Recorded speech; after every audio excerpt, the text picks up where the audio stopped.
Midnight 1200 BC, the greatest city in the world is going up in flames. The man behind the whole disaster is Odysseus, king of Ithaca, the cleverest man in the Greek army. He never wanted this war, and faked insanity by plowing his fields with salt to dodge the draft. 10 years later, he is the reason Troy fell, and all he wants now is to sail home. The trip looks simple, from Troy to Ithaca, 2 weeks across the open sea. He sets out with 12 ships and 600 men. By the end, both numbers will be 0, and honestly, half of it is his own fault. If you enjoy watching one man speedrun every mistake in the ancient world, subscribe now. Disaster 1. In the very first week, he sacks a harmless city, the Cicones, for no real reason. Instead of leaving with the loot, his crew throws a victory party on the beach. At dawn, the neighbors come back on horseback with spears. 72 men never leave that sand. Then a storm drags the whole fleet 9 days off course. They reach the land of the Lotus-Eaters, whose entire culture is one very relaxing plant. His scouts try a single bite of lotus and forget they ever had a home. The flower erases every desire, leaving no grief, no homesickness, just a warm forever. Odysseus has to drag his own men back to the ships kicking and screaming. Next comes the genuinely expensive mistake. He and 12 men wander into a giant cave, stocked with cheeses the size of wagon wheels. Instead of grabbing the cheese and running, they decide to wait and meet the owner. His men eye the enormous bones scattered on the floor and start to worry. The owner comes home, Polyphemus, a one-eyed cyclops the size of a lighthouse.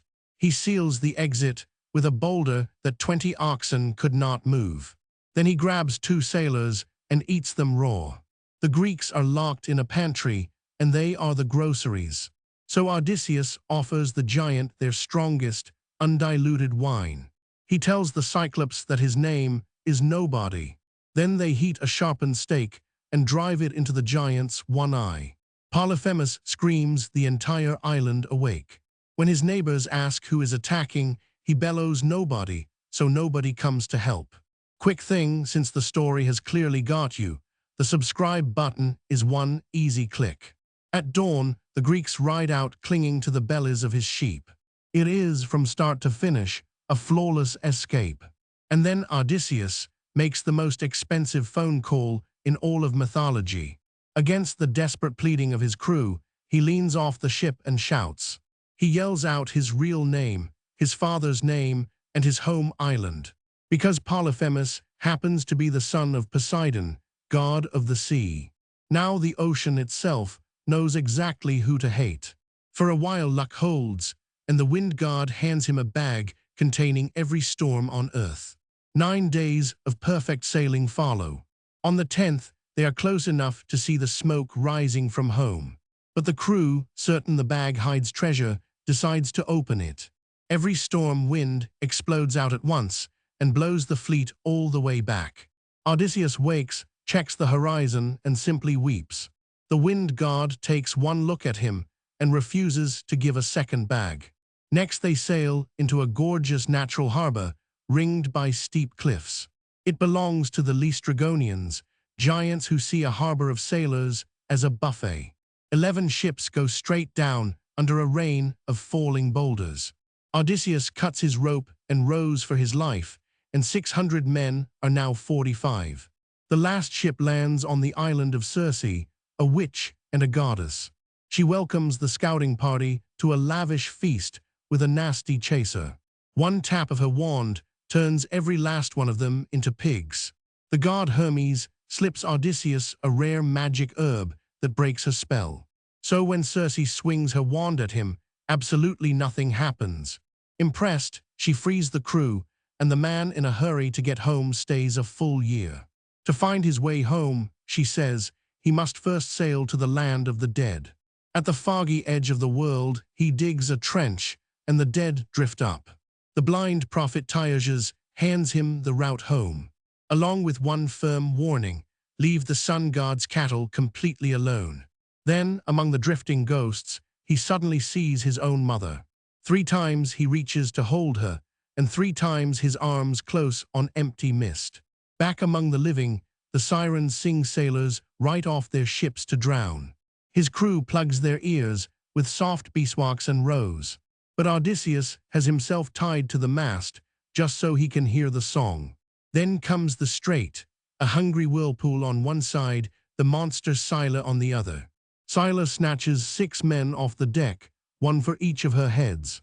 He knew that price when he set the course, and paid it with other men's lives. Which brings them to the sun god's island, with its single rule, do not touch the cows. Stranded and starving for a month, the crew stares at the sacred, delicious cattle. The moment Odysseus dozes off, they fire up the forbidden barbecue. The meat actually moos on the spits as it cooks. The furious sun god storms up to Zeus and demands revenge. One thunderbolt splits the ship apart the instant it leaves the shore. Every man drowns, and only Odysseus survives, clinging to a broken mast.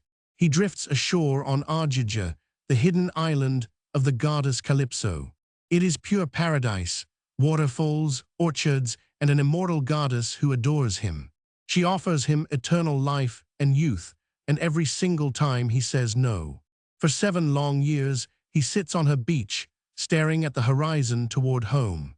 At last, the gods send Hermes down with an eviction notice. He builds a small raft with his own 2 hands and sails away. Poseidon spots him and smashes the raft into toothpicks with 1 wave. Rescued and feasted by kind strangers, he weeps when their bard sings about Troy. They sail him home overnight, laying him on his own shore while he sleeps. After 20 years away, he wakes on the beach of Ithaca and does not recognize it. The goddess Athena warns him his palace is infested with greedy suitors. So she disguises him as a wrinkled, bald old beggar.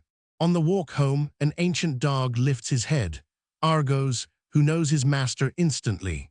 Unable to blow his cover, Odysseus wipes away a single tear and walks past. Argos lays his head back down and dies, his person finally home again. Inside the palace, the disguised beggar watches his own life from the cheap seats. His grown son, Telemachus, quietly becomes his secret ally. And then there is Penelope, still unbeaten after 20 years under siege. By day she weaves a burial shroud, and every night she secretly unpicks it to stall them. When the trick runs out, she finally announces a contest. In the armory hangs the king's great bow, which no one else can string. The strongest suitors strain and grease it, and fail to even bend the thing. Then the ragged beggar picks it up and strings it in 1 easy motion. His first arrow flies clean through the sockets of all 12 axe heads. The second finds a suitor's throat, and the doors are already locked. But Penelope, burned by hope before, is not finished testing him.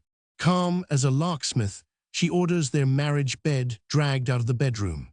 He erupts because that bed is carved from a living tree and cannot possibly move, and she finally smiles. One last prophecy remains, to walk inland with an oar until he meets someone who has never seen the sea. Like, subscribe, and share, because next on this channel, Hercules faces his 12 impossible labors.